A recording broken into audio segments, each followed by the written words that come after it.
Hi guys! In today's video, I'm going to show you how I created this painting of Esch Road Beach.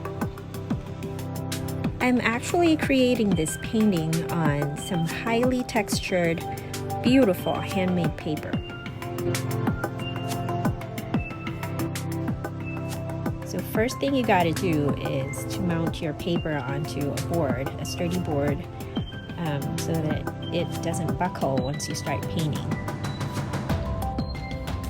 I used masking tape to mount my paper onto my board, but you can also use washi tape or painter's tape to mount your paper with. Now I'm just laying down the sketch. It doesn't have to be detailed, just so you know where things go. I guess it can be as detailed as you want it to be, but since you're gonna need to cover it with paint anyways, or watercolors, which is kind of translucent, so you don't really want to have a lot of pencil marks showing through. For the sky, I like using the wet and wet technique. Wet and wet simply means you wet your surface first before you apply any watercolors onto it. This will give you very soft edges, which is what I want for the clouds in the sky on this one. Oh, and before I keep going, I would really love it if you could like and subscribe to my YouTube channel. I'm laying on a bit of gray and some blue over the upper part of the sky. And I don't want it to be a very bright blue. It's supposed to be like a kind of a hazy sky, almost like a storm is brewing.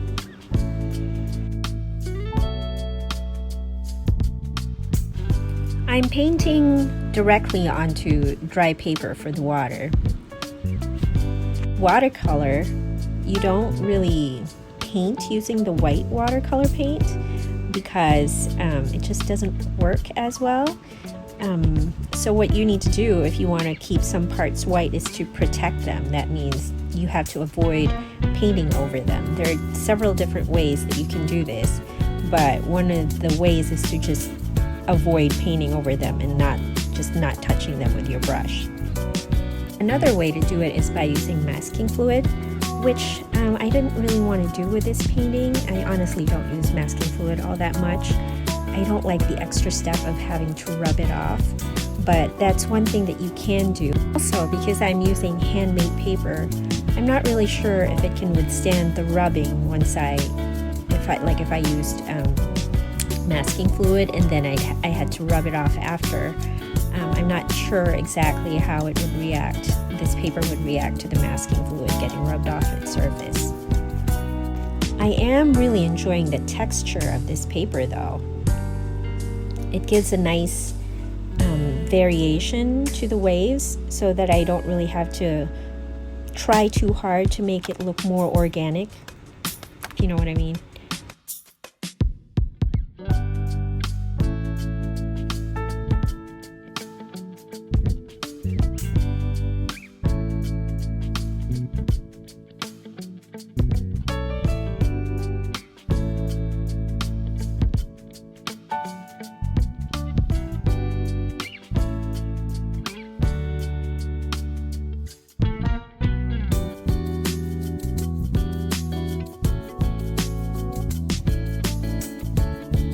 We actually live really close to this beach.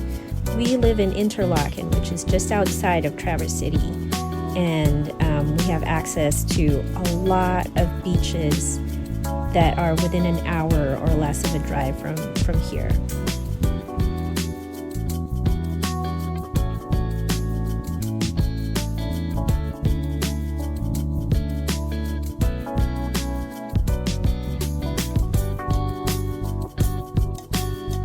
Northern Michigan is considered America's playground. It's actually the Four Seasons playground of America. It's just gorgeous all year round. Now I'm just adding shadows to the waves. Ideally, the larger the waves are, the darker the shadows would be under them. I think the best way to describe it is if you want to paint waves, you can treat them as shapes because they are a shape. They're just liquid shapes, but they are shapes nonetheless.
I'm just adding in the details to the foreground.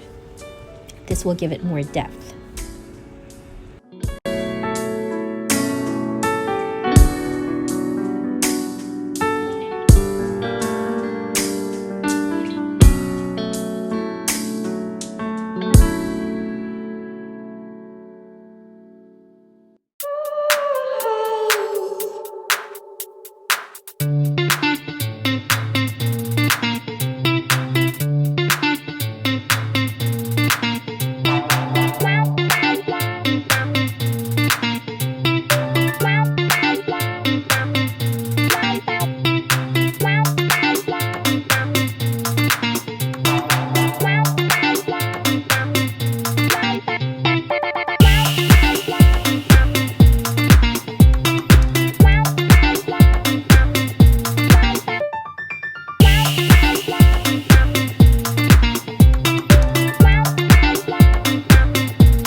I like grabbing my pastel pencils towards the end.